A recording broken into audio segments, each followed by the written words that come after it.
एखादा सप्ताह सुरू करणं याच्यासारखी सोपी गोष्ट या जगाच्या पाठीवर दुसरी नसते. सप्ताह सुरू करायला काय लागतं? 4 माणसं एकत्रित यावे लागतात, थोडे पैसे जमा करावे लागतात. थोडे पैसे 4 माणसं एकत्रित आले की एखादा सप्ताह सुरू करणं हे काही फार अवघड काम नाही. एखादा सप्ताह सुरू करण्यासारखं सोपं काम या जगाच्या पाठीवर दुसरं नाही. पण सुरू केलेला सप्ताह 100 वर्ष टिकवून ठेवणं याच्यासारखं अवघड काम जगाच्या पाठीवर दुसरं. कारण सप्ताह सुरू करण्याकरता पैसा पुरेसा असतो, पण सुरू केलेला सप्ताह टिकवून ठेवण्याकरता नुसता पैसा पुरत नाही. त्याच्याकरता श्रद्धा लागते, त्याच्याकरता निष्ठा लागते, त्याच्याकरता संप्रदायावर प्रेम लागतं, त्याच्याकरता समर्पण लागतं, त्याच्याकरता ज्ञानेश्वरी गाथा या ग्रंथांवर सद्ग्रंथांवर आत्मीयतेचा भाव लागत असतो. ह्या सगळ्या गोष्टी एकत्रित आल्याशिवाय सुरू केलेला सप्ताह चालू राहत नाही. सुरू करणं त्या मानानं फार सोपं आहे. कठीण तो योगाहुनी क्षेम वोकलिया होतो श्रम, तुकोबराय बोलतात ना. सुरू करणं याच्यासारखं सोपं नाही, पण 100 वर्ष टिकवून ठेवणं याच्यामध्ये एका गावातल्या 2-2, 3-3 पिढ्या संपलेल्या असतात. आणि त्या 3-3 पिढ्यांमध्ये संप्रदायाबद्दल, त्या गादीबद्दल आणि संत वाङ्मयाबद्दल आपल्या अंतःकरणामध्ये प्रेमाचं सातत्य टिकवून ठेवणं याच्याकरता संतांची कृपा लागते, याच्याकरता गुरुची कृपा लागते, याच्याकरता भगवंताची कृपा लागते आणि तुमच्या सगळ्यांच्या आईवडिलाचं पुण्य लागतं. विठ्ठला विठ्ठला विठ्ठला विठ्ठला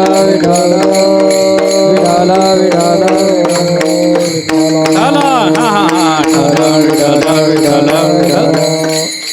त्यामुळं हा उत्सव एका वेगळ्या भूमिकेवर आहे, वेगळ्या अवस्थेला पोचलेला असा उत्सव आहे, परिपक्व झालेला उत्सव आहे 100 वर्षाचा. ज्ञानेश्वर महाराजांनी या महाराष्ट्रामध्ये आपल्या परमार्थाचा, आपल्या वाङ्मयाचा पाया रचला असं बहिणाबाईंनी म्हटलं आहे. 700 वर्षापूर्वी ज्ञानोबराय या महाराष्ट्रामध्ये अवताराला आले. त्यांनी आपल्या हातामध्ये ज्ञानेश्वरी दिली, अनुभवामृत दिला, हरिपाठ दिला, अभंग दिले. त्यानंतर त्या अभंगांना, त्या वाङ्मयाला अनुसरून नंतरच्या परंपरांमध्ये संतांचा जसा जसा अवतार होत गेला, त्या पद्धतीनं संतांनी ते वाङ्मय पुन्हा अधिकाधिक सोपं करत आपल्याजवळ आणून ठेवलं. आणि तुकोबाराय त्याच्यावरचा कळस झाले. आणि तुकोबारायांनी अत्यंत सहज आणि अत्यंत साध्या शब्दामध्ये तुकोबारायांनी वेदांताची सूत्र, तुकोबारायांनी जीवनाची जीवनमूल्य आणि तुकाराम महाराजांनी तुमचं आमचं जगणं ज्या अक्षरातून सोपं केलं तो गाथा आहे. हे सगळं संत वाङ्मय आपल्या महाराष्ट्रामध्ये जन्माला आलं.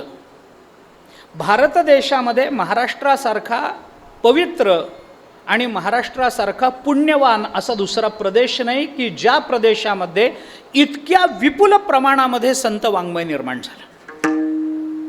बाहेर संत वाङ्मय जन्माला आलं नाही असं माझं म्हणणं नाही. प्रत्येक प्रांतामध्ये संत वाङ्मय जन्माला आलं, पण ते मर्यादित स्वरूपाचं आलं, मर्यादित स्वरूपाचं, फार विस्तारानं नाही.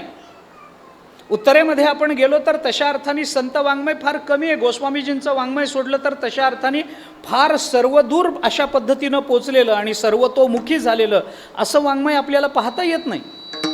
परंतु या बाबतीत आपला महाराष्ट्र इतका पुण्यवान आहे की आपल्या महाराष्ट्रामध्ये ज्या विपुलतेने संत वाङ्मय निर्माण झालं तसं संत वाङ्मय भारत आणि म्हणूनच जगाच्या पाठीवर इतरत्र कुठं निर्माण झालं नाही. आपण भाग्यवान आहोत. परंतु हे संत वाङ्मय निर्माण केलं, संत जोपर्यंत या महाराष्ट्रामध्ये अवताराला येऊन कार्यप्रवृत्त होते तोपर्यंत संतांनी आपल्या आचरणाने या जगताच्या, महाराष्ट्राच्या समोर आपल्या वर्तणुकीचा आणि आपल्या तत्त्वज्ञानाचा आदर्श उभा केला. परंतु संत ज्या वेळेला अवतार समाप्तीचा विचार करतात, ज्ञानोबाराय जेव्हा समाधीचा विचार करतात, तुकोबाराय जेव्हा सदेह वैकुंठाला जाण्याचा विचार करतात, नामदेवरायांसारखे महात्मे ज्या वेळेला सहकुटुंब समाधीचा विचार करतात, त्यावेळेला जाण्याच्या पूर्वी जोपर्यंत या पृथ्वीच्या पाठीवर माणूस म्हणून जमात शिल्लक आहे तोपर्यंत त्या माणसाच्या इतिकर्तव्यतेची व्यवस्था आपल्या वाङ्मयाच्या रूपानं त्यांनी करून ठेवलेली असते. ऐका, थोडी प्रस्तावना करतो. ज्ञानोबारायांचं वाङ्मय, तुकोबारायांचं वाङ्मय, नाथ महाराज, नामदेवराय, चोखोबाराय, गोरोबा काका या सगळ्यांचेच अभंग आपल्याला दिशा देणारे. परंतु हे वाङ्मय नंतरच्या काळामध्ये महाराष्ट्रामध्ये राहिलं. का राहिलं? कारण आम्ही काही ज्ञानोबारायांना पाहिलं नाही, आम्ही काही तुकोबारायांना पाहिलं नाही, आम्ही काही गोरोबा काका चोखोबारायांचं दर्शन घेण्याच्या भाग्यात आम्ही पोचलो नाही, परंतु त्यांनी आमच्या कल्याणाच्या तळमळीतून आमच्या कल्याणाची अत्यंतिक व्यवस्था करून ठेवली, अत्यंतिक कल्याणाची, ते म्हणजे त्यांनी वाङ्मय आमच्या हातामध्ये दिलं. म्हणून जोपर्यंत या महाराष्ट्रामध्ये माणूस आहे तोपर्यंत त्याच्या जीवनाला आधार म्हणून हे वाङ्मय आहे, तोपर्यंत त्याच्या जीवनाच्या धन्यतेची व्यवस्था म्हणजे संतांचे हे शब्द आहेत. ऐका, संतांनी ती व्यवस्था करून दिली. मग लोक असं म्हणतात की यावत चंद्र दिवा करो या महाराष्ट्रामध्ये ज्ञानेश्वरी वाचली जाईल, यावत चंद्र, जोपर्यंत आकाशामध्ये चंद्र सूर्य आहेत तोपर्यंत या महाराष्ट्रामध्ये गाथा वाचला जाईल. मी या मताचा माणूस नाही. मी आधीच सांगतो आपल्याला, जोपर्यंत आकाशामध्ये चंद्र सूर्य आहेत तोपर्यंत ज्ञानेश्वरी राहील, माझा विश्वास नाही. मी उलट म्हणतो, जोपर्यंत महाराष्ट्रामध्ये ज्ञानेश्वरी वाचली जाईल तोपर्यंत आकाशामध्ये चंद्र सूर्य उदयाला येत राहतील. अरे हे वाङ्मय इतकं विलक्षण आहे. तुकोबारायांनी ज्या पद्धतीनं तुमच्या आमच्या समोर जे विचार मांडले ते विचार वाचेपर्यंत आम्हाला कळत नाही की आम्ही तत्वज्ञानाचा एक परिपूर्ण आणि परिपक्व सिद्धांत आमच्या पोटामध्ये घेतलाय म्हणून. इतक्या सहजतेनं तुका तरी सहज बोलेवाणी, त्याचे घरी वेदांत वाहे पाणी. तुकोबाराय भाषा बोलतात, सहज बोलणे हित उपदेश करोनी सायास शिकविते. तुकोबारायांची भाषा सहज आहे, ज्ञानोबाराय सहज बोलतात. मला विस्तार त्याचा करायचा नाही, पण हे वाङ्मय निवृत्तीनाथ महाराजांपासून ते निळोबारायांपर्यंतची एक परंपरा आपण महाराष्ट्रामध्ये मानत आलो.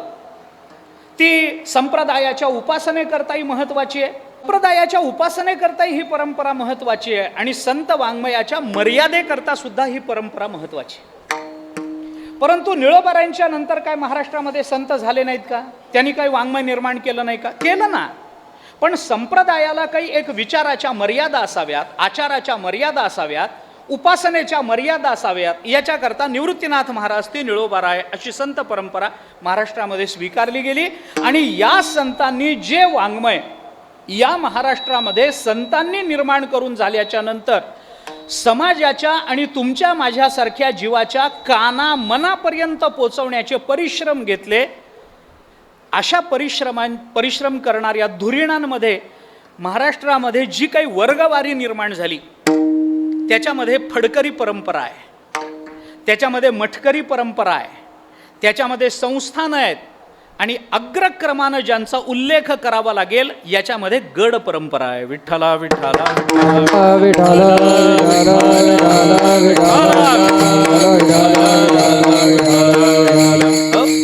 या गडांनी काय काम केलं नंतरच्या काळामध्ये? निळोबारायांच्या नंतर, निळोबारायांच्या वाङ्मयाच्या निर्मितीनंतर या गडावरच्या लोकांनी केलं काय? वामन भाऊनी काय केलं? भगवान भाऊनी काय केलं? निगमानंद महाराजांनी काय केलं? आत्ता महाराज काय करतायत? या सगळ्याचा विचार केला तर हेच वाङ्मय नंतरच्या काळामध्ये तुमच्या माझ्या शब्दामध्ये आणि तुमच्या माझ्या मनाला पटेल, रुचेल अशा पद्धतीनं ती चिंतनं तुमच्या आमच्या मनामध्ये रुजवण्याचं काम या गड परंपरेने केलं. फड परंपरा निष्ठावंत परंपरा आहे. फड परंपरेनं कीर्तन हे माध्यम जोपासलं, फड परंपरेनं कीर्तनाच्या चाली जोपासल्या, फड परंपरेनं वाऱ्या, पायी चालत जाणे, पायी चालत येणे, अशा वाऱ्या जे शारीरिक कष्टाची कामं आहेत अशा श्रद्धेनं जोपासल्या गेलेल्या परंपरा या फड परंपरेने जोपासल्या. गाथ्यावरची भजनं फडावरच करावीत, चाली फडाच्याच आपल्याला नेटक्या मानल्या जातात. फडावरची चाल नसेल तर आपण संप्रदाय म्हणून त्याला स्वीकारत नाही. मी सध्याचं बोलत नाही, जुनं बोलतो. जुनं आता चालीच बदलल्या. आता सिनेमाची चाल अभंगाला आली. आता काय झालं त्याच्याबद्दल बोलायचा मला काही अधिकार नाही, मी बोलूही शकत नाही, बोलायचं काही कारणही नाही आता. परंतु ज्या चाली जपल्या गेल्या, ज्या परंपरेनं सांभाळल्या गेल्या, ज्या परंपरा प्राणापलीकडे जाऊन जपल्या गेल्या, फड परंपरेनं हे काम केलं. मठ परंपरेनं या संप्रदायामधल्या पाठ परंपरा जपल्या, पाठ परंपरा जपल्या. वेदांताचा विचार हा ज्ञानेश्वरी गाथा आदी संत वाङ्मयामधून कशा पद्धतीनं व्यक्त झाला आणि ते व्यक्त होण्याकरता आणि ते समजून घेण्याकरता म्हणून तत्वज्ञानाची एक वैचारिक पार्श्वभूमी विद्यार्थ्याकरता अत्यंत आवश्यक असते. तशी पार्श्वभूमी निर्माण करणं आणि विद्यार्थ्यांना त्या एका प्रक्रियेची सवय लागणं, पारिभाषिक शब्दांचा अभ्यास होणं याला जास्त महत्त्व आहे. अशा पद्धतीच्या परंपरा जोपासल्या, त्या सगळ्या मठ परंपरेने जोपासल्या. परंतु हे वाङ्मय तुमच्या माझ्या मनापर्यंत रुजवून आपल्या नित्य नैमित्तिक जीवनामध्ये, दैनंदिन जीवनामध्ये संत वाङ्मयाचं आपल्याला विस्मरण होऊ नये याच्याकरता तुमच्या माझ्या घरापर्यंत हे संत वाङ्मय आणून देण्याचं काम जर कोणी केलं असेल तर ते सगळं गड परंपरेनं केलं आहे. आणि त्याच्यामध्ये मच्छिंद्रगडाचं नाव अत्यंत आदरानं घेतलं जातं, अत्यंत आदरानं घेतलं जातं. निगमानंद महाराजांनी काय केलं याचा विचार करा आपण. अहो, बऱ्याच वेळेला काय होतं, आपल्याला देवापर्यंत पोचता येत नाही, आपला तो अधिकार नसतो. देव पाहो उंच ठाई उभे राहो असं तुकोबराय म्हणतात. ते उंच जाण्याचा आपल्याला अधिकार नसतो, आपल्यामध्ये तेवढी कुवत नसते, आपल्यामध्ये तेवढं सामर्थ्य नसतं, आपण तेवढी साधना करू शकत नाही. मग आम्हाला देव भेटायचाच नाही का? आम्हाला देव भेटायचाच नाही. आम्हाला देव भेटेल ना. मग कसा भेटेल? आम्हाला देव स्वतःहून भेटणार नाही, पण संत महात्मे त्या देवाला आमच्यापर्यंत घेऊन येतील. आम्हाला देवापर्यंत जाण्याचा अधिकार नाही आणि देव आमच्यापर्यंत पोचत नाही. मग आमचा आणि परमात्म्याचा हा बंध कसा निर्माण होणार? हा भावबंध कसा निर्माण होणार? परमात्मा आणि आपण एकरूपता कशी प्राप्त होणार? परमात्म्याजवळ आपण कसं पोचणार? परमात्म्याचं रूप, परमात्म्याशी तद्रूपता आम्हाला कशी प्राप्त होणार? मग याच्याकरता गड परंपरेनं पुढाकार घेतला आणि तो जो परमात्मा आम्हाला दूर वाटत होता तो परमात्मा ही परंपरा आमच्यापर्यंत घेऊन येते. तो परमात्मा आमच्या घरापर्यंत आणून ठेवण्याचं काम या गड परंपरेनं केलं. देव घ्या कोणी, देव घ्या कोणी, देव घ्या कोणी, देव घ्या कोणी, देव घ्या कोणी, देव घ्या कोणी, देव घ्या कोणी, देव घ्या कोणी, ऐताला भर पुसोनी, ऐताला भर पुसोनी, ऐता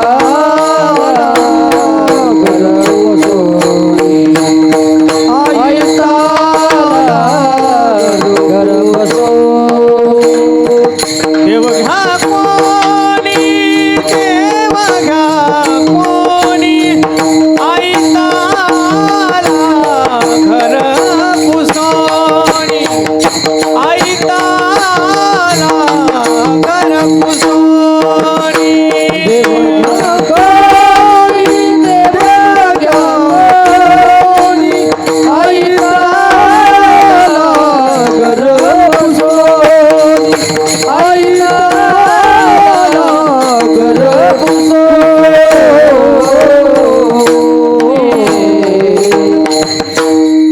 देव घ्या कोणी, देव घ्या कोणी हे तुकोबारायांचं वचन डोळ्यासमोर ठेवून गड परंपरा प्रवृत्त झाली.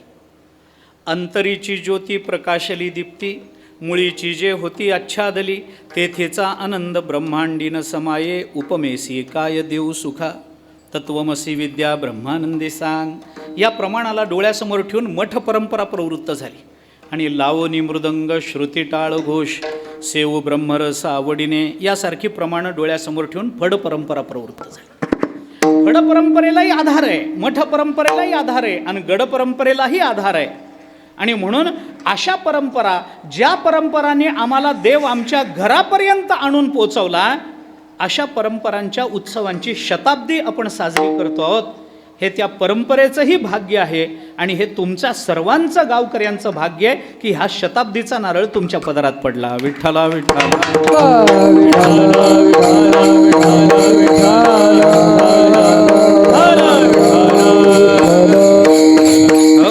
म्हणून तुमच्या गावकऱ्यांचंही कौतुक करणं हे अवश्य आहे, कर्तव्य आहे माझं.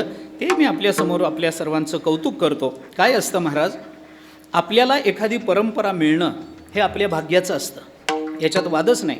आम्ही अमक्या परंपरेतले आहोत, मनुष्य अभिमानानं सांगतो. अहो, आमची परंपरा तुकोबारायांची, आमची परंपरा निळोबारायांची, आमची परंपरा ज्ञानोबारायांची, कोणी म्हणतं आमची परंपरा नाथ महाराजांची. चांगलं आहे ना, संतांची परंपरा आपल्याला पाठराखण म्हणून मिळणं हे भाग्याचंच असतं, ह्याच्यात वाद नाही. एखादी दिव्य परंपरेत मी आहे हे सांगणं जसं भाग्याचं असतं, तसं त्या परंपरेकरता तन मन धन झटणारे, तनानं मनानं झटणारं आयुष्य झिजवणारे जे लोक त्या परंपरेला प्राप्त होणं हे त्या परंपरेचं सुद्धा भाग्य असतं. हे लक्षात घ्या, त्या परंपरेला सुद्धा एक भाग्य लागत असतं. आणि अशी मंडळी त्या परंपरेशी जोडली जाणं हे त्या परंपरेचं भाग्य असतं. आपण भाग्यवान आहात, तशी ही परंपराही भाग्यवान आहे की आपल्यासारखे शताब्दी करता देह मन शरीर झिजवणारे हे सगळी मंडळी त्यांना प्राप्त झाली. मी महाराजांना मागेही बोललो होतो एकदा की अशा पद्धतीचे निष्ठावान लोक प्राप्त होणं आणि ते कायमस्वरूपी आपल्याबरोबर राहणं. अहो, कुणालाही सुरू करताना प्रत्येकजण निष्ठावान असतो, सुरू करताना प्रत्येकजण निष्ठावान असतो. पक्ष बदलून गेला की त्याच्या एवढा निष्ठावान दुसरा कोणीच नसतो. पण या निष्ठा कालपरत्वे टिकत नाहीत ना, ही मोठी अडचण असते, ही मोठी अडचण असते. आणि कोणताही विचार न करता झोकून देण्याची तयारी असणारी मंडळी त्या परंपरेला प्राप्त होणं, अशा पद्धतीच्या निष्ठा व्यक्त करणारी मंडळी त्या परंपरेला प्राप्त होणं हे त्या परंपरेचंही सद्भाग्य आहे. म्हणून आपलंही कौतुक करतो, महाराजांनाही अंतःकरणपूर्वक धन्यवाद देतो. आदरणीय श्रद्धेय हनुमान चैतन्यजी महाराज माझ्या समोर आहेत. आज ते प्रतिनिधी म्हणून माझ्यासमोर बसलेले असले तरी त्यांच्याही चरणी आणि आपल्या सर्वांच्या चरणी नतमस्तक होतो. आज पहिला दिवस आहे, पहिला दिवस आहे. आमच्याकडचा जो मराठवाडा आहे ना महाराजजी, आमच्याकडचा म्हणजे तेलंगणाच्या जवळ चिकटलेला आमच्या गावाकडचा मराठवाडा जो आहे ना, आपणही मराठवाड्यातलेच आहे, पण आमच्याकडचा जो मराठवाडा आहे ना, तिथं पहिल्या दिवसाला काय म्हणतात सांगू का? पहिला डाव भूताचा, असं म्हणायची आमच्याकडे पद्धत आहे. त्यामुळे हा आमचा पहिला डाव आहे. तो जसा असेल तसा गोड करून घेणं तुमचं काम आहे. विठ्ठला विठ्ठला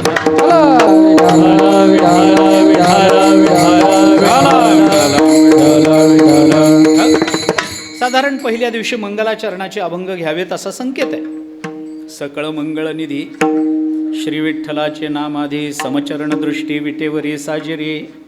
बऱ्याच अंशा बऱ्याच ठिकाणी पहिला दिवस हा मागणीपर आणि शेवटचा दिवस मागणीपर घेतला जातो. पहिला दिवस हा भगवत वर्णनाचा, भगवत रूपाच्या वर्णनाचा वगैरे घेतला जातो. पण मी जो अभंग घेतला आहे तो थोडा वेगळा आहे, पण तोही मंगलाचरणाचा आहे, हेही मी आपल्याला जाता जाता सांगून जातो. या अभंगामधून तुकोबारांनी भगवंताबरोबर संवाद केला आहे. त्या संवादाचा माझ्या मर्यादित वेळेमध्ये जेवढा विचार मला नाही वाटत मी सगळ्या चरणांचा विचार करू शकेल. एक मध्यवर्ती भूमिका डोळ्यासमोर ठेवून काही बोलणार आहे.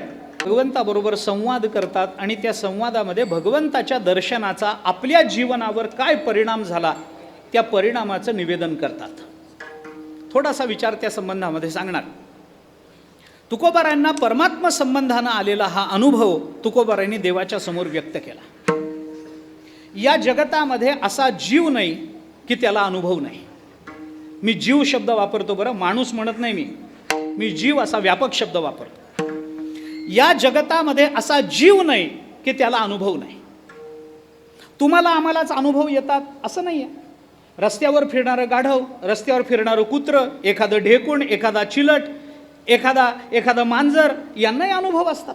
अनुभव नाही असा जीव नाही, जास्त लांबवणार नाही, पण अनुभव नाही.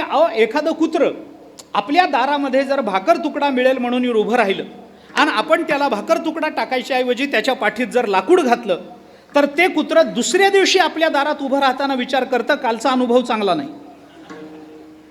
कुणाला अनुभव नाही सांगा? अनुभव प्रत्येकाला असतात आणि ते अनुभव ज्या विषयाचे आणि ते अनुभव ज्या तन्मयतेनं आणि ज्या तारतम्यानं आपल्या जीवनामध्ये प्राप्त होतात त्या अनुभवावरून माणसाच्या जीवनाचं वजन ठरत असतं. ऐका, अनुभव सगळ्यांनाच येतात. अनुभवानं मानवी जीवन संपन्न होतं, अनुभवानं मानवी जीवन प्रगल्भ होतं, अनुभवानं मानवी जीवन वजनदार होतं. जेवढे अनुभव जास्त तेवढं माणसाच्या शब्दाला वजन. आपल्याकडे नेहमी हा विचार केला जातो. आजही तुम्ही बघा, खेड्यामध्ये मारुतीच्या पारावर माणसं बसलेली असतात. गावामध्ये कुणाला तरी एखाद्याला बैल विकत घ्यायचा असतो आणि ते म्हातारी माणसं बसलेली असतात ना, ती म्हातारी माणसं अभिमानानं सांगतात हे केस जे पांढरे झाले ना ते उन्हात बसून नाही झाले, 80 वर्षाचा अनुभव आहे. ती माणसं सांगतात, अभिमानानं सांगतात. गावामध्ये एखाद्याला बैल घ्यायचा असतो, एक बैल गेला, दुसरी त्याला जोडी घ्यायची आहे. मग एखादा बैल त्याच्या पसंतीला पडतो, मग तो बैल घेतो, येतो गावामध्ये आणि मग त्या मारुतीच्या पारावर जातो. ती म्हातारी माणसं बसलेली असतात. मग त्याच्यातल्या एका माणसाला विचारतो, तात्या बघावं हा बैल आणलाय आमच्या दुसऱ्या बैलाला जोडी म्हणून, बघा बरं बैल कसा आहे, तुम्ही काय परीक्षा करता बघा, तुम्ही म्हणत असलात तर बघतो घेतो बैल. 50,000 रुपये बैलाची किंमत सांगितली. बघा बरं तुम्ही म्हणत असलात तर घेतो बैल. मग तोही जो मनुष्य असतो 80 वर्षाचा, तोही आपला काठी टेकत टेकत खाली उतरतो. आपल्या शेतकी जीवनातला 80 वर्षाचा अनुभव आहे म्हणतो, तो अनुभव पणाला लावतो. मग बैलाचं कातड ओढून बघतो, दात बघतो, वशिंड हलवून बघतो, बैलाला थापटून बघतो, थोपटून बघतो आणि मग म्हणतो बाबा 50 काय 60,000 म्हणलं तरी हा बैल हातचा सोडू नको, मी तुला सांगतो. आणि मग तो तुम्ही सांगताना तात्या डोळे झाकून घेतला काय म्हणून शब्दाला वजन आलं, शब्दाला वजन यायचं. तुम्ही म्हणल्यावर डोळे झाकून घेतो. गावामध्ये एखाद्या माणसाच्या मुलीचं लग्न ठरतं, मुलगा येऊन बघून जातो, सगळं जमतं, गोत्र अमुक तमुक सगळं जमतं. आणि मग तो मनुष्य पुन्हा पारावर येतो आणि विचारतो, तात्या मुलीला बघून गेले तो, काय करावं काही कळत नाही, घरामध्ये जरा वेगवेगळी मतं पडायला लागलीत, काय करावं मला काही कळेना, हाही बैल 50,000 म्हणतोय. आता मागत असला तर बैल म्हणलं पाहिजे का नाही त्याला, हाही बैल 50,000 म्हणतोय, काय करावं मला काही कळत नाही, जरा सांग. मग तो तात्या विचारतो, बाबा मग कुठला आहे काय नाही, मामाचं गोत्र काय, कुळ काय, घरात कोण कोण आहे, आई वडील आहेत का नाही, बहीण कुणाच्या घरी दिली, थोरल्या भावाला कुठली मुलगी करून घेतली, जमीन जुमला आहे का नाही, मुलगा काय करतो, दिसायला कसा आहे, सगळं विचारतो. आणि मग तो सांगतो, बाबा 50 काय 60,000 म्हणलं तरी हा बैल हातचा सोडू नको, तुझ्या गाईला शोभून दिसत, तू काही त्याचा फार विचार. मग तो म्हणतो, तात्या तुम्ही म्हणताना ठरलं लग्न. अरे एवढे सगळे घरामध्ये मतांतर असताना त्या तात्याच्या शब्दावर विश्वास ठेवायचं कारण काय? काही नाही, एकच कारण आहे महाराज, अनुभव. त्याच्या शब्दाला जे वजन येतं ना, ते वजन येतं ते अनुभवानं वजन येत असतं. अनुभव सगळ्यांना येतात, परंतु अडचण अशी आहे, सगळ्यांना जरी अनुभव येत असले तरी सगळ्यांना आलेले अनुभव, सगळेच अनुभव सगळ्यांना सांगता येत नसतात. अनुभव येणं हा तर स्वाभाविक आहे, अनुभव जीव आहे म्हणल्यानंतर अनुभव येणार, पण आलेला प्रत्येक अनुभव आपल्याला सगळ्यांना सांगता येईल असं सांगता येत नाही. सगळे अनुभव नाही सांगता येत. काय सांगू तुम्हाला, थोडक्यात बोलायचं आहे, माझ्या हातामध्ये वेळ कमी आहे. किती वाजलेत नेमके सांगावं मला? 10:15. बाबा बरं, थोडा वेळ माझ्या हातात आहे, वेळेत संपवतो. तुम्ही माझ्या हातात आहे, तुम्ही चिंताच करू नका. हां, जेवणं व्हायची आहेत का झाली आहेत? झाली का? मग काही चिंताच करू नका आता. हां, ऐका हां, काय माझ्या घड्यात 9:45 झालेत म्हणून मी विचारलं.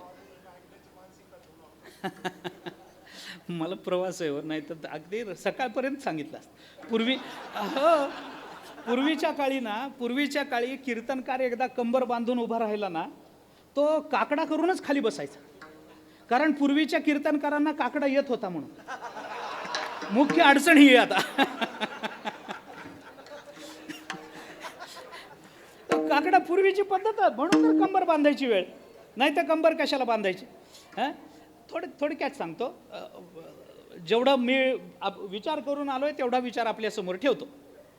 आलेला प्रत्येक अनुभव जगताच्या समोर मांडता येत नाही. त्याच्यामध्ये 4 विकल्प करा. 4 विकल्प. काही वेळेला अनुभव घ्यावा लागतो आणि जगाला सांगावा लागतो. काही वेळेला अनुभव घेताही येत नाही आणि जगाला सांगता येत नाही. काही वेळेला अनुभव घेता येतो पण जगाला सांगता येत नाही. आणि काही अनुभव घ्यायचे नसतात पण जगाला सांगावे लागतात. 4 विकल्प. याचा विस्तार फार करत नाही, धावता विचार सांगतो. काही अनुभव आपण घ्यायचेही नाही, जगाला सांगायचेही नाही. उदाहरणार्थ, विष खाण्याचा अनुभव आपण घ्यायचा नाही आणि जगाला खा म्हणून सांगायचं नाही, आणि जर आपण घेतला तर खा म्हणून सांगायला राहायचं नाही. अनुभव विषयाचा घ्यायचाही नाही, जगाला सांगायचाही नाही. काही अनुभव असे असतात की ते घेता येत नाहीत पण सांगावे लागतात. अनुभव आपण घेत नाही पण सांगावे लागतात. उदाहरण सांगतो तुम्हाला. आपल्याला एखाद्या वेळेला ताप येतो, बरं वाटत नाही, कसं तरी होतं, मळमळ होतं, छातीत जळजळ होतंय, झोप लागत नाही, डोकं दुखतंय, अमुक होतंय, तमुक होतंय, अंगात ताप आहे, कणकण आहे, अस्वस्थता आहे. मनुष्य डॉक्टरकडे जातो, डॉक्टर साहेब कालपासून बरं वाटत नाही हो, बघा बरं जरा. मग तो तपासून वगैरे पाहतो, तो सांगतो काय हरकत नाही, 4 गोळ्या देतो, सकाळी 1 घ्या, दुपारी नाश्ता झाल्यावर 1 सकाळी घ्या, 1 दुपारचं जेवण झाल्यावर घ्या, 1 रात्रीचं जेवण झाल्यावर घ्या, 4 गोळ्यात बरं वाटेल तुम्हाला. ही पिवळी सकाळी घ्या, निळी दुपारी घ्या, तांबडी अमुक घ्या, तमुक घ्या. तो सांगतो 4 गोळ्या बांधून देतो. मला असं विचारायचं आहे, डॉक्टर आपल्याला ज्या गोळ्या बांधून देतात त्या सगळ्या डॉक्टरनी घेऊन पाहिलेल्या असतात का? त्या गोळ्यांचा त्यांना अनुभव नसतो, पण आपल्याला घ्या असं सांगावं लागतं. काही अनुभव उलटे असतात, ते अनुभव घ्यावे लागतात, पण जगाला सांगता येत नाही. उदाहरणार्थ आपल्या प्रपंचातला 4 भिंतीतला अनुभव तो घ्यावाच लागतो. संसार आहे म्हटलं तर अंधारातले अनुभव घ्यावेच लागतात, पण जगाला सांगता येत नाही. जगाला सांगता येत नाही. ते अनुभव मर्यादित असतात, व्यक्तिगत असतात, ज्याला मराठीमध्ये पर्सनल म्हणतात. बरोबर आहे का? हां, व्यक्तिगत अनुभव असतात, ते जगासमोर बोलून दाखवता येत नाही. एखाद्याला एखाद्याच्या बायकोनी जोड्याने मारलं, पारावर जाऊन सांगाव का? एक जण अहो बायकोने जोड्याने मारलं. मी म्हणलं अहो असं सांगू नये पारावर येऊन. 4 चौघात तोंडला का सांगू नये? नवीन कोरा करकरीत जोडा होता. म्हटलं जोडा नवीन असला तरी सांगू नये. आपले अनुभव असतात. आपण सांगतो काय बायकोने मारलेलं मला सांगा तुम्ही? नाही म्हणतात. म्हणजे मारलंय हे कबूल केलं यांनी. असू द्या, मला काही तसं म्हणायचं नाही, पण तरी एक उदाहरण म्हणून मी आपल्याला सांगितलं. काही अनुभव आपल्याला घ्यावे लागतात, जगताला सांगता येत नाहीत.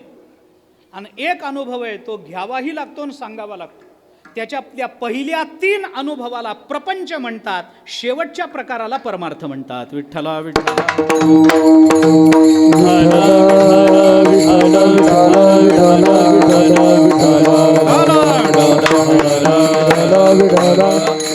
अनुभवे आले अंगा ते या जगात देतसे. तुको बरोबर, तुको बरोबर. सेवितो हारस सेवितो हारस वाटितो अनिका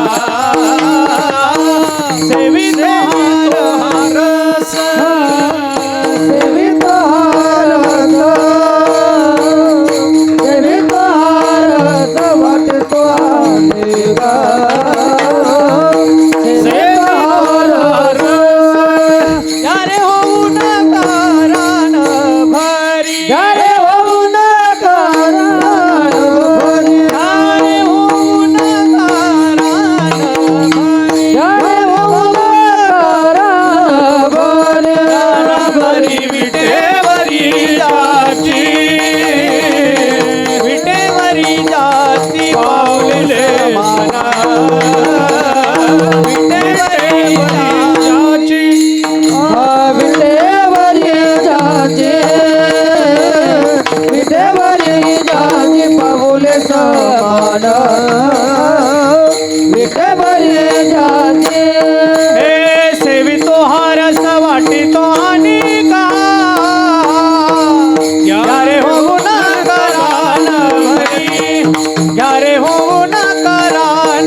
सेवितो हारस वाटितो अनिका घ्या रे होऊन का रानभरी विटेवरी ज्याची पाऊले समान तोची एक दानशूर दाता. तुकोबरांची भाषा आहे.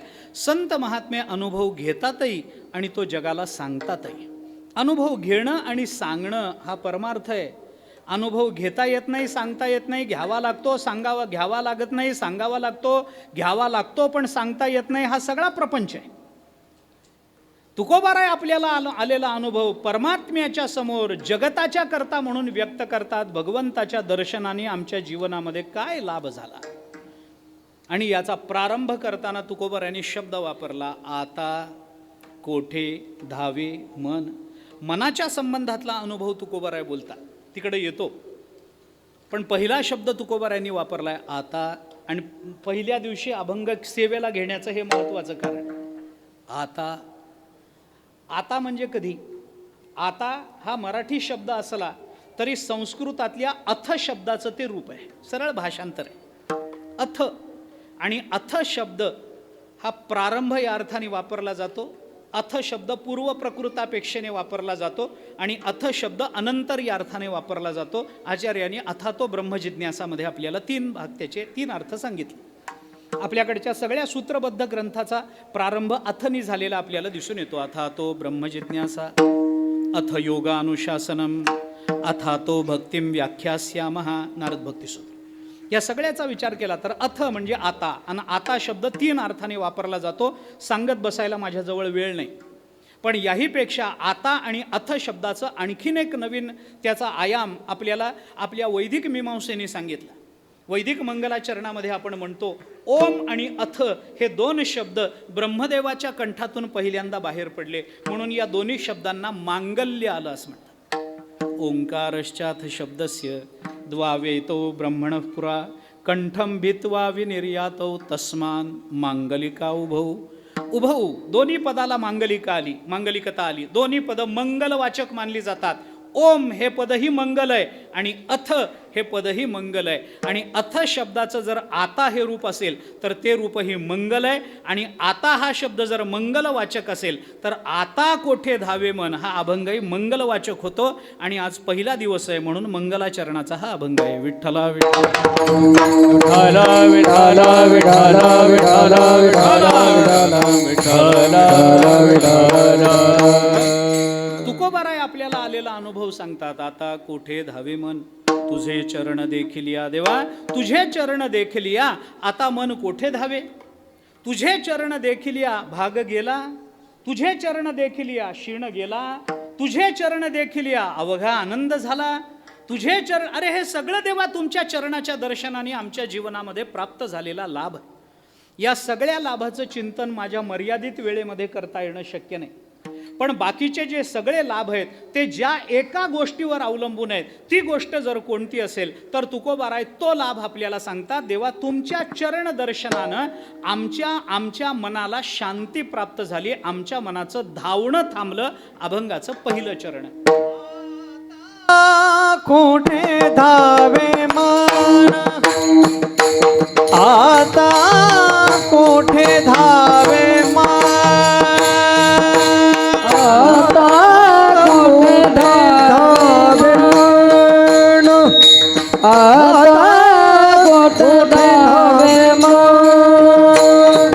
आता कोठे धावे मन, आता कोठे धावे मन. आता कोठे धावे मन, आता कोठे धावे मन. तुझे चरण देखलिया, तुझे चरण देखलिया, भाग गेला सिया गेला, भाग गेला सिया गेला. तुझे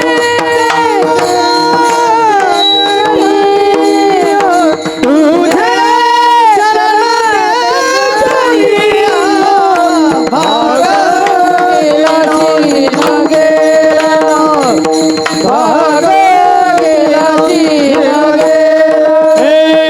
आता कोठे धावे मन, तुझे चरण देखलिया, तुझे चरण देखलिया, तुझे चरण देखलिया.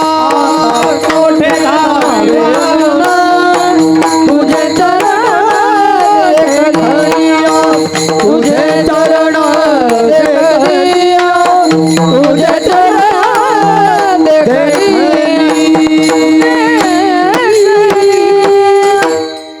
तुकोबाराय बोलतात आता कोठे धावे मन. देवा आता आमचं मन कुठे धावेल हा प्रश्न नाही, हे उत्तर आहे. प्रश्नामध्ये बऱ्याच वेळेला उत्तर लपलेलं असतं. साहित्याच्या भाषेमध्ये हा परिसंख्या नावाचा अलंकार मानला गेला. प्रश्नपूर्विका परिसंख्या आहे. आता कोठे धावे मन, प्रश्नपूर्विका परिसंख्या अलंकार आहे साहित्यातलं. असो, आपल्याला आता तिकडं जायचं काही कारण नाही आहे. परंतु तुकोबाराय हा प्रश्न विचारत नाहीत, देवाला प्रश्नातून उत्तर देतात. देवा आता आमचं मन कुठंही धावणार नाही. तुकोबारायांनी मनाचा अनुभव भगवंताच्या समोर व्यक्त केला, कारण या जगतामध्ये मन शांत होणं हे वाटते तेवढी सोपी गोष्ट नाही. आमचं मन शांत नाही. आता त्याची कारणं काय आहेत ते नंतर बोलू आपण. कारण या सगळ्या परमार्थाचं सूत्र, सगळं बीज जर कशात असेल तर ते त्या मनात आहे. मन एव मनुष्याणाम कारणम बंधमोक्षयोः. आपण थोडा विचार करा. भागवतामध्ये एकादश स्कंधातल्या 23व्या अध्यायामध्ये भिक्षुगीत आला. नाथ महाराजांचं विस्तारानं भाष्य वाचा. आपण भागवत वाचा नाथ महाराजांचं. नाथ महाराजांचं भागवत वाचल्याशिवाय ज्ञानेश्वरी कळत नाही. गाथा वाचल्याशिवाय भागवत कळत नाही. भागवत वाचल्याशिवाय ज्ञानेश्वरी कळत नाही. हे तिन्ही ग्रंथ आपल्याला लागतात. ऐका, भागवत वाचा. नाथ महाराजांनी विस्ताराने भाष्य केलंय. आपल्या जीवनामध्ये आलेल्या सुखदुःखाचं मूळ कारण काय? भिक्षूने विचार केला, मन एव मनुष्याणाम. मनच माणसाच्या सुखदुःखाचं कारण आहे. मला विस्तार करायचा नाही. मन शांत होणं ही वाटते तेवढी सोपी गोष्ट नाही. कारण आपलं मन इकडं तिकडं धावत राहतं. आपल्या मनाला थांबणं माहिती नाही. आपलं मन, कारण का जगतामध्ये, मी आपल्याला थोडं स्पष्ट बोलतो, एकही दार्शनिक असा नाही, एकही दर्शनकार असा नाही आहे की मन आणि देह यांचा नित्य साहचर्य तो मानतोय. कुठल्याच दर्शनात नाही. कोणी तत्वज्ञ हे मानत नाही. मन आणि देह हे एकत्रित राहतीलच याची शाश्वती नाही हो. आपला देह एकीकडे असतो. मी आपलं जाऊ द्या, मी खरं बोलू, संतांचं सुद्धा हे एकत्रित राहत नाही. आता काय सांगू मी तुम्हाला, पटेल न पटेल मला माहिती, संतांचं सुद्धा देह न मन एका जागी नाही.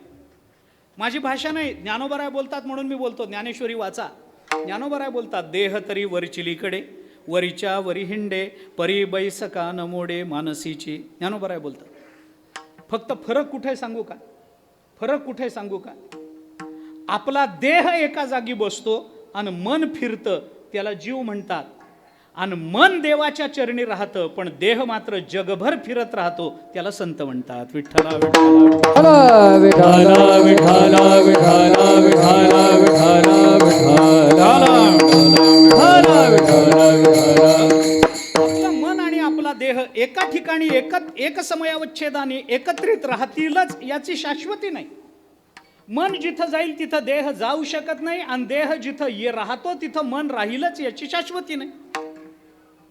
आता मी कितीतरी उदाहरणं सांगतो तुम्हाला. आता आपण कीर्तनात बसलोय, आपण कीर्तनात बसलो. आपला देह कुठे?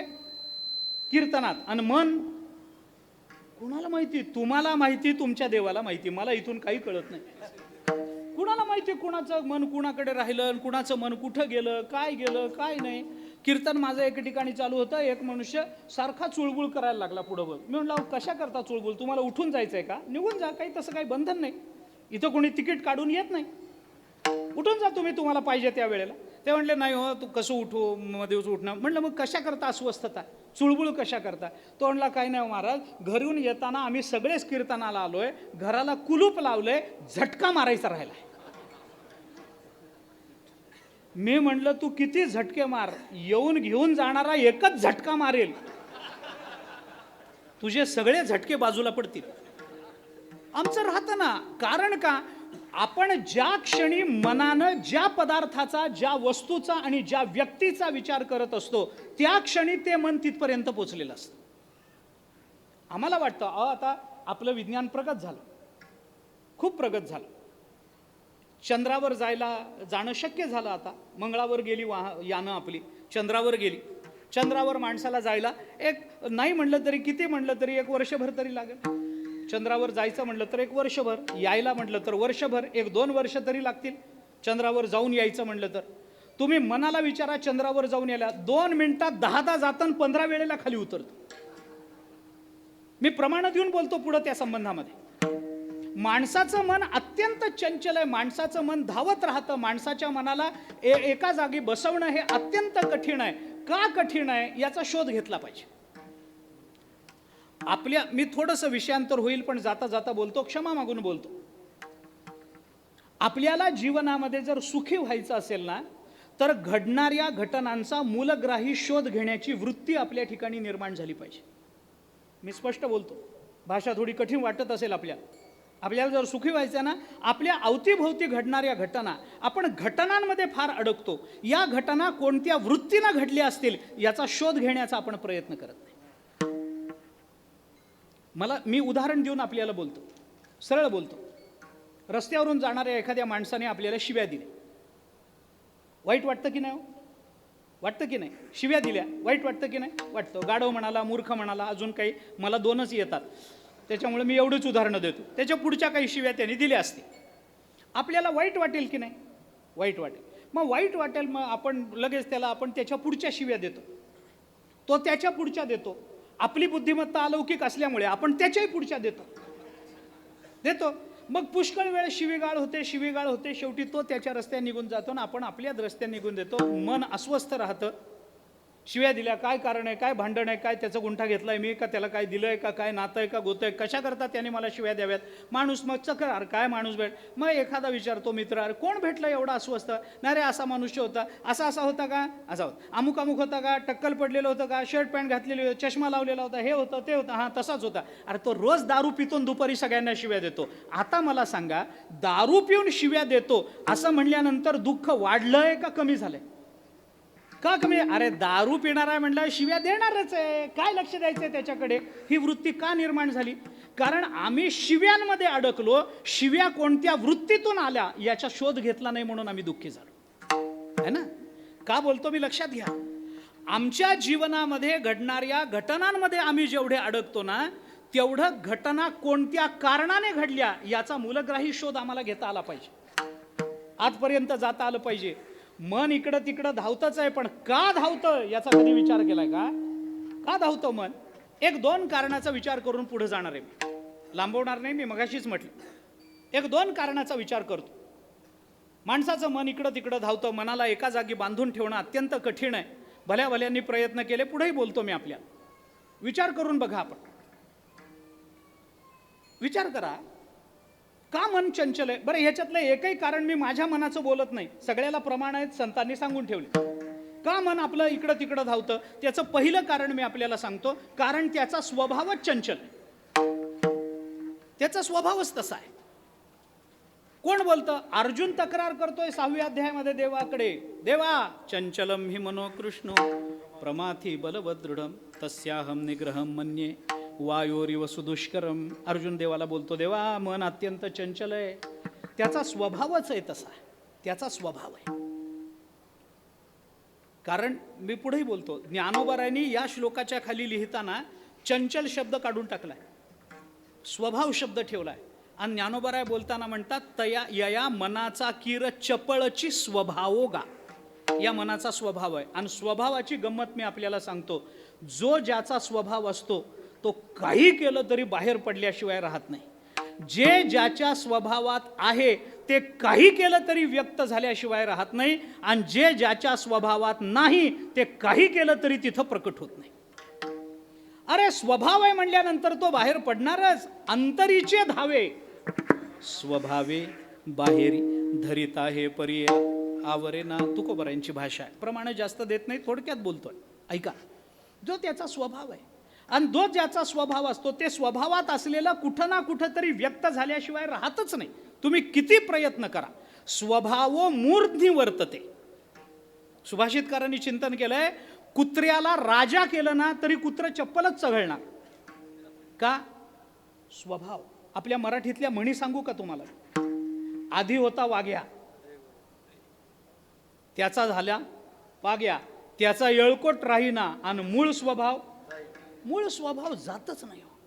आपल्याकडे अजून एक म्हण, एक 2-3 म्हणी सांगतो तुम्हाला, 2-3 म्हणी सांगतो. सुंभ जळला तरी पीळ जळत नाही म्हणतात की नाही. अजून एक म्हण सांगतो तुम्हाला, जित्याची खोड. माहिती आहे का म्हण तुम्हाला? जित्याची खोड मेल्याशिवाय राहत नाही. मी त्याच्या पुढचं बोलतो, मेलं तरी जात नाही.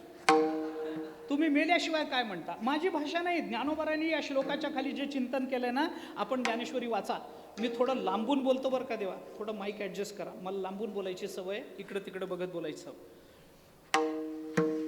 ज्ञानोबारायांचं भाष्य बघा. ज्ञानोबारायांनी सांगितलं मन किती चंचल आहे.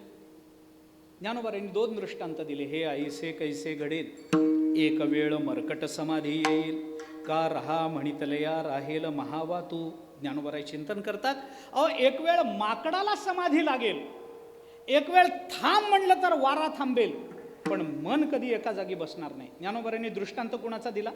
माकडाचा. एक वेळ मरकट समाधी येईल. माकडाला एक वेळ, माकडाला समाधी लागलेली कधी बघितली का तू? मर्कटस्य सुरापानम तस्य वृश्चिक दंशनम तन्मध्ये भूतसंचारो यद्वा तद्वा भविष्यती. सुभाषितामध्ये आलं.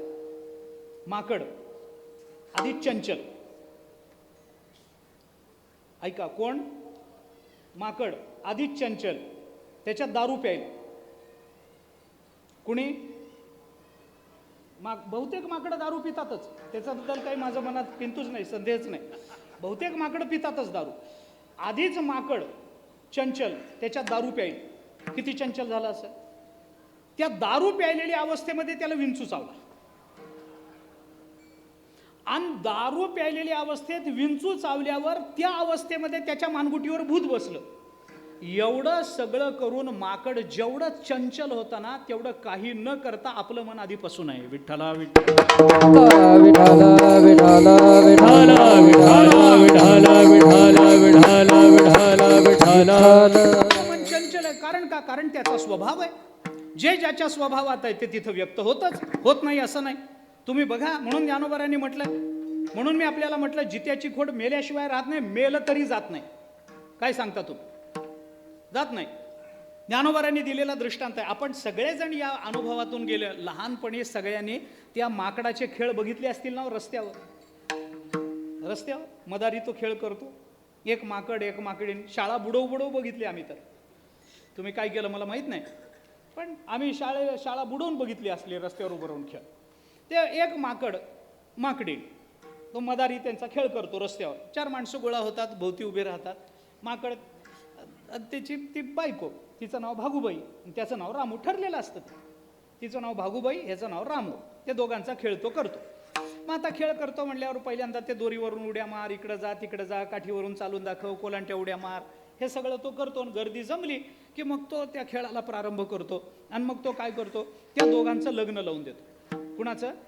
त्या माकडाचं आणि माकडिणीचं, भागूबाईचं आणि रामूचं लग्न लावून देतो. आणि मग सगळ्यांना सांगतो, बघावं आत्ता यांचं लग्न झालंय, यांच्याजवळ अजून संसार सुरू करायला काही नाही, भांडी नाही, कुंडी नाही, कपडा लत्ता नाही, घर नाही, यांच्याजवळ काही नाही, खायला अन्न नाही यांच्याकडे. मग काढा 5-5 रुपये. मग त्या माकडाला शिकवलेलं असतं. ते माकड जातं, प्रत्येकासमोर थाळी घेऊन जातं, फिरतं. कोणी 2 रुपये, कोणी 8 आणे, कोणी 4 आणे, कोणी 5 रुपये काहीतरी टाकतात. त्याच्या उदरनिर्वाहाचं साधन आहे, त्याच्या पोटाचा उद्योग आहे. मग अजून थोड्या वेळ खेळ करतात, त्यांचा संसार होतो, आणि ते माकड मरतं म्हणजे काय? त्याला शिकवलेलं असतं, ते मेल्यासारखं पडतं, हातपाय ताणून देतं, डोळे पांढरे करतं, त्याला शिकवलेलंच असतं. आणि मग ती जी माकडी नसते, तिलाही शिकवलेलं असतं. ती जवळ बसते, डोकं बडवून घेते, रडण्याचं नाटक करते. आणि मग तो मदारी सगळ्यांना सांगतो, बघा हो आत्ता यांचं लग्न झालंय, चांगला सुखाचा संसार चालू होता, पण हिचा नवरा मरून गेला, आता हिच्याकडे कोण बघेल, याच्या अंत्यसंस्काराला सुद्धा हिच्याकडे पैसे नाही, काढा 5-5 रुपये.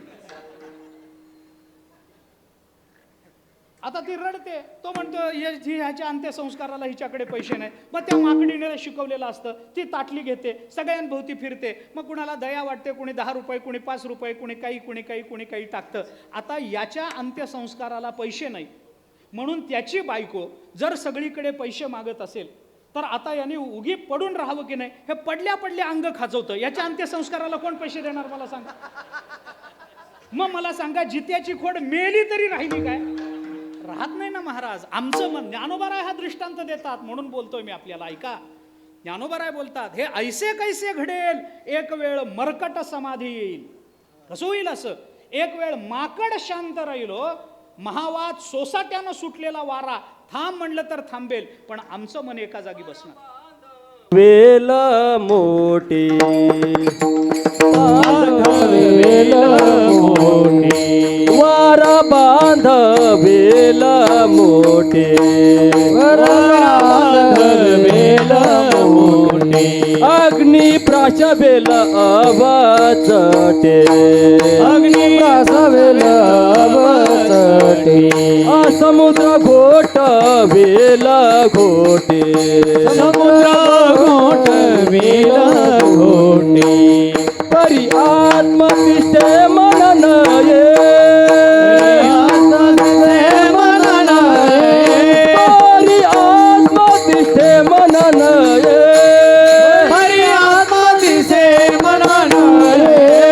वर बांधवेल वर बांधवेल मोठे वरबांधवेल मोठे वरबांधवेल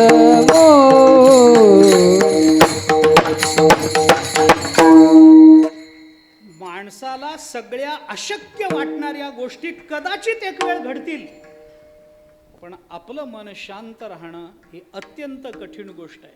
का? कारण त्याचा तो स्वभाव आहे.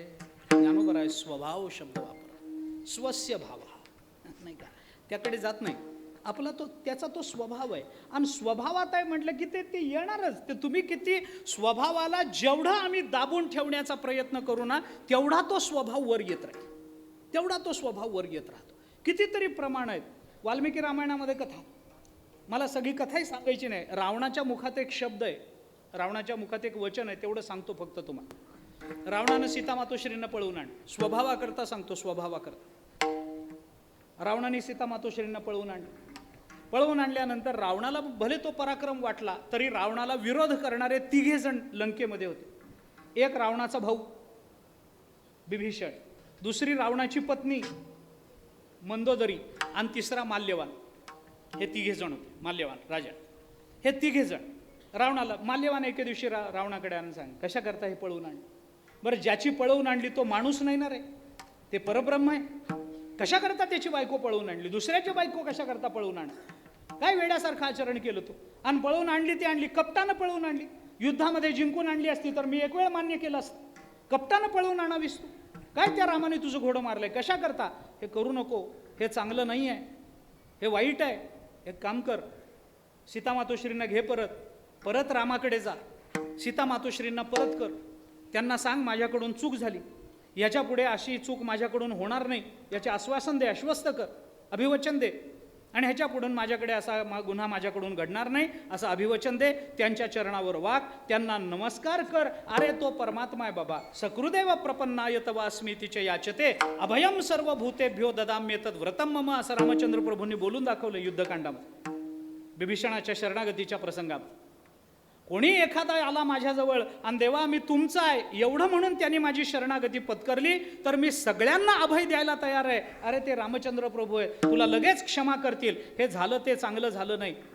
सीता मातोश्री बायको परत कर, चूक झाली कबूल कर, पुन्हा अशी चूक होणार नाही याचं अभिवचन दे, त्यांना नमस्कार कर आणि परत ये, तुझं जीवन सुखमय होऊन जाईल. माल्यवानाने सांगितलं. रावणाने ते ऐकलं, आणि रावणाने काय सांगावं? रावण म्हणला बायको परत कर, मान्य आहे, करतो. माझ्याकडून चूक झाली, कबूल करणं मान्य आहे. ह्याच्या पुढे अशी चूक करणार नाही, अभिवचन देणं मान्य आहे, पण त्यांच्या पाया पडणं आपल्याला मान्य नाही. रावण बोलतो आपल्याला मान्य नाही. अरे तो माल्यवान म्हणाला अरे पाया पडायला काय अडचण आहे तुला? काय अडचण आहे? त्यांनी रावणाने जे शब्द वापरलेत ना ते मला आपल्याला सांगायचे. रावणाने तिथं बोलताना असं सांगितलं, आता चालूच आहे, आजच रामनवमी आजच आहे ना, मग रामचरित्र थोडं तरी आलंच पाहिजे. ते रामचंद्र प्रभूंनी सांगितलं द्विधा भज्येम अपेयम न नमेयम तू कस्यचित एष मे सहजो दोषः स्वभावो दुरतिक्रमः. स्वभाव ओलांडून जाणं फार अवघड असतं, फार अवघड. माझ्या शरीराच्या 2 फाकड्या करा, 2 दिशेला टाकून द्या. न नमेयम तू कस्यचित, पण मी कुणाच्याही पाया पडणार नाही. का?